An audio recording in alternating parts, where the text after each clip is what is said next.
Afyona Gelan û Afyona Kurdan beşê rêxistina PKK li sala 2019 jî bi dehan tawan û cinayet li dijî gelê başûr encam dan. Li jêr navê demdema azadiyê ye berxwedana xwe asexte li ser serê şêniyên başûr geş kir. Vê rêxistinê li sala 2019 bi dehan ciwanên başûr bi navê ajanbûnê revandin. İşkence dan û kuştin. Bi awayekî wisa ku mirov dikare vê salê bi sala revandina ciwanan nav bike. Di vê salê da wekî her tim rêveberên PKK li çapemeniya xwe derdiketin û pir bi rûqahîmî navê berxwedan û lehengiyê li wan tawanên xwe dikir. Sala 2019 ji bo PKK saleke pir bişermezarî bû. Bê ehlaqiya rêxistinê di vê salê da gihişta astekî wisa heya ku fermandarekî PKK destdirêjiya seksî li ser zarokê êzîdî bike û li cihê ku rêxistin wî fermandarî ceza bike erkê nû pêdan. Cinayetên sala 2019 yek desteserkirina 4 sivilên Bakurê welat. Curê Tewanê desteserkirin û revandin. Dem yazdayê heyba yek sala 2019 cih Sînorê Batûfa rêxistina PKK li yazdayê meha kanûna duyemîn ya sala 2019 4 hemalatiyên sivîl bi navê Mihemed Eskender İbrahim, İbrahim Eskender Remezan, Baqî Elî Abbas û Kamî Şêxû Ehmed li ser rêya sereke a Sînorê navçeya Batîfa girêdayî bajarê Zaxo desteserkirine. Heya roja me ya îro jî çaranûsa wan 4 hemalatiyan nediyar e. Du êrişkirin li ser noxteyekê pasewanên Sînor. Curê Tewanê êriş û teqekirin. Dem hejdey heyva 2 sala 2019 cih gundê dihê girêdayî Bamernê. Li hejdey meha Sibata sala 2019 hejmarekê çekdarên PKK teqe li xaleke pasewanên Sînoriyê Başûrê Kurdistanê li nêzî gundê dihê yê girêdayî Nehiya Bamernê kir. Baş vê teqê çekdarên PKK xwest kesekê radestî wa bikin ku vê xala pasewanan desteser kiribû. Ji ber ku bi rêya qaçax derbazî Başûrê Kurdistanê bibû. Pasewanên Sînor ji bo ku şer durust nebe wan ev kes radestî PKK yir. Sê revandina hemolatiyekî sivîl.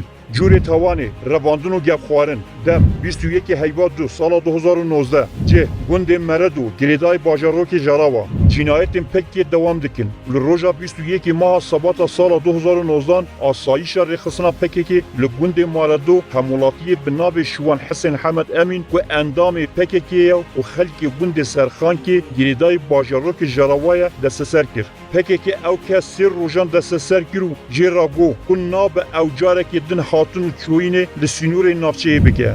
4. PKK bi trompeyla li kesekê xist. Curê Tewanê lêxistin bi otomobilê. Dem 26 2 sala 2019 cih gundê Spîndarê girêdayî Çemankê.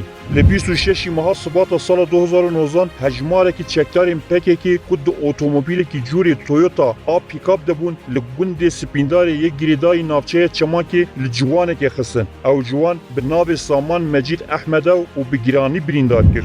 5. Destdirêjiya seksî li ser zarokê êzidî. Curê Tewanê destdirêjiya seksî.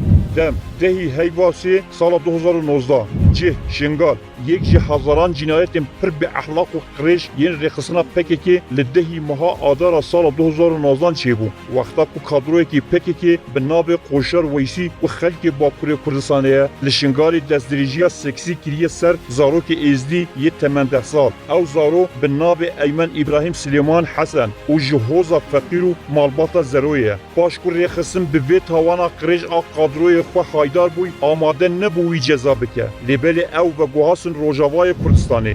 6. Gevxwarin li kadroyekî PKK. Curê Tewanê gevxwarin. Dem 29 heyva 3 sala 2019 cih bajarokê Jarava. Asayişa PKK li 29 adara sala 2019 li gundê Maredûyê girêdayî bajarokê Jaravê banga hewlatiyê bi navê Xalid Sofî İbrahim kir ku ew kes berpirsê komîta PKK ye li navçeyê û jê ra got ku nabe êdî karê rêxistinê li navçeyê bike.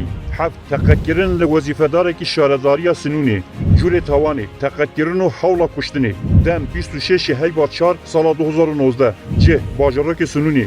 Li 26 Nîsana sala 2019 du kadroyên asayişa êzxanê a girêdayî PKK teqe li hemolatiyekî êzidî bi navê Dawud Heyder Elî qeror kir. Ew kes xelkê gundê Kersê ye ji hoza Eldexiye wezîfedarê şaredariya Sinûnê ye. Bu yer li Sinûrê bajarokê Sinûnê li nêzî barageha şaredariyê çêbû. Lêbelê ew kes ji hewla kuştinê rizgar bû.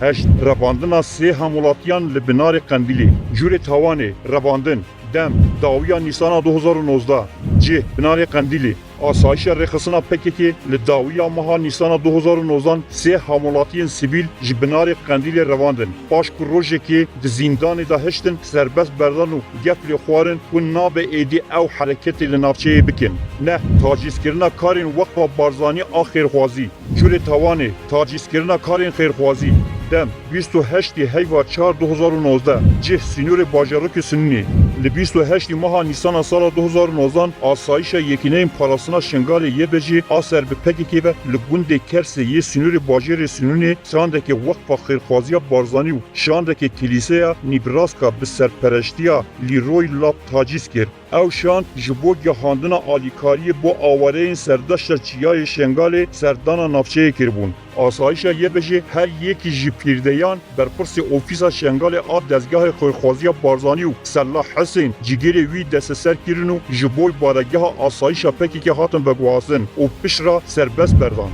ده ریگیری کردن لکارین شرکتی که پترولی جور توانی ریگیری کردن کارین شرکتی که دم 12 هیوا 5 سال 2019 جی گلیه حسن کا رخصنا پکی که هر چی کاری ده بس سدما پیشکتنا باشور تاجیز دیگه ل 12 ماه گولان سال 2019 چکدارین رخصنی لگلیه حسن کا حرکت شرکت بناب شانک تاجیز کر و جبوی لگرین لپترول هاتبو ودری 11 چاندنا ماینه که دیجی تانک لجیر بلدوزر حمولاتیه که جور توانی ترور و تقاندن دم 3 هیوا 5 سال 2019 جی سینور باجروک مرگ سوری رخصنا پکی که لسیه گولان سال 2019 ماینه که دیجی تانک لسر ریا بناب هوپی لجیر بلدوزر حمولاتیه که بناب رسول عبدالله حمد دانا او کس خلق که گوند سیدکانی یک گریدای باجر سورانه و جبوی مابستا کنترول کردن ریکی لنافچه بو او ماین د تقو شوفر و بریندار د بو زرار مازن د گهم بلدوزراوی 12 ترورکرین حملاتی که به هنجت آجانی جور توانی رواندن و کشتن دم داویا ماه 5 یا سال 2019 جه گوند شیلانی گریدای باتیفا چکدارین پکی که داویا ماه گولان سال 2019 حملاتی بناب سردار مسعود محمد صالح و خلق گوند سلی یک گریدای باجاروکی باتوفای روان ناوری جبرکو دبری دا کار قاچاقچی دکر پکی که او به جنایت آجانبون دستسر کرد باش بورینا دمکی دایکا سردار دچه هفتانی جبوکو آگاهی که جگر خو بزانه لیبل چکدارین پکی که جدایکا دلشاوتی دبیجین و گره امی پاش چند روزکان جسد خورتی ته تسلیم بکن 13 تنتکرنا ریا پیشمرگیان لگوند دینارتی جور توانی ترور و تقاندن دم 14 ماه نه سال 2019 جه سینور دینارتی چکدارین رخصنا پکی که روژا 14 ماه ایلون سال 2019 دو ماین مازن که هر یک بقاسی 15 کیلوگرام بون لسر ریا نابرا گوندین دودی این جور و جیر هروها گوندین شاهی این گریدای باجارو که دینارتی دانان جبو کو به هزین پیشمرگه به بین تقاندن 14 رواندنا دو حمولاتین ازدی جور توانی رواندن و ستاندنا بزورا پریان دم دستپیکا ماه 10 سال 2019 جه سینور شنگالی چکدارین یه بجی ین گریدای پکی که لشنگالی لدستپیکا ماه اکتبر سال 2019 دو حمولاتین ازدی ین براین هف بنابین حجی الیاس داود خلف و مراد الیاس داود خلف رواندن او هر دو برا جگون دیباری ای گریدای باجارو که سنونی نه و آلیگیرین پدکی نه یه بجی قاسی 310,000 دلار امریکی جمالباتین وان ستاندن حیاکو او آزاد کرن 12 رواندن و اشکنجه دان حملاتی که سیویل جور توانی رواندن و اشکنجه دم 12 هیوا 10 سال 2019 جه گوند وسان گریدای قصری چکدارین پکی که روژا 12 اکتبر سال 2019 حملاتی که گوند وسان یک گریدای باجارو که قصری به نام عبدالله حجی مصطفی روان ناوری قادروی پدکیه باش کوی اشکنجه که مازن لسر دست پکی که خواری ده آزاد کرن دبشا چهاران ده امی باصل جنایت و توان رخصنا پکی که این سال 2018 لباشوری کردستانی بکن لبندامه بن